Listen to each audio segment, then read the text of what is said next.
त्यो चाहिँ सेन्सर हो यहाँ चाहिँ माटोमा गाडेर राख्ने हैन यसले तीनवटा यो सेन्सरले तीनटा कुरा नाप्छ यसको टेम्परेचर नाप्छ यसको मोइस्चर कति छ भनेर नाप्छ यो कति मलिलो छ भनेर नाप्छ अब किसानलाई भन्ने भाषा अलि पढेकालाई भने यसले चाहिँ इलेक्ट्रिकल कन्डक्टिभिटी नाप्छ भनेको आयोन कन्सन्ट्रेसन कति छ भनेर नाप्छ हैन अनि त्यो भनेको कति जति धेरै मलिलो हो त्यति धेरै आयोन कन्सन्ट्रेसन बढ्छ जति आयोन कन्सन्ट्रेसन बढ्यो त्यति इलेक्ट्रिकल कन्डक्टिभिटी बढ्छ त्यसकारणले यसले चाहिँ अब मलिलोपना नाप्यो मलिलो माटोमा चाहिँ इसी हाई हुन्छ एकदम न्युट्रिएन्ट पुवरमा चाहिँ इसी लो हुन्छ यसले तीनटा कुरा टेम्परेचर सोइल मोइस्चर र अनि त्यसपछि गएर मलिलो हैन कति फर्टाइल छ भनेर चाहिँ यो तीनटा कुरा नाप्यो अनि हरेक मिनेट चाहिँ यहाँ डाटा पठाउँछ समाचार यहाँ पठाउँछ त्यसले चाहिँ हरेक मिनेटमा समाचार यहाँ पठाउँछ अनि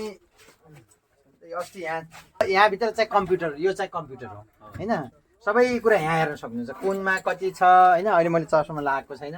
कुन फिल्डमा कति चाहिँ मोइस्चर छ कति टेम्परेचर छ कति चाहिँ के अरे इसी छ कति सालिनिटी छ भनेर हेर्न यहाँ अनि सोइल टेम्परेचर अहिले 33 डिग्री छ हैन 2 नम्बर भर्खर मैले निकालेँ त्यसकारण अहिले 0 एकछिनमा देखाउँछ है हैन अनि त्यसपछि गएर इलेक्ट्रिकल कन्डक्टिभिटी भनेको मलिलोपना 260 छ 200 भन्दा तल भयो भने चाहिँ यो के हुन्छ भनेपछि आउँछ अब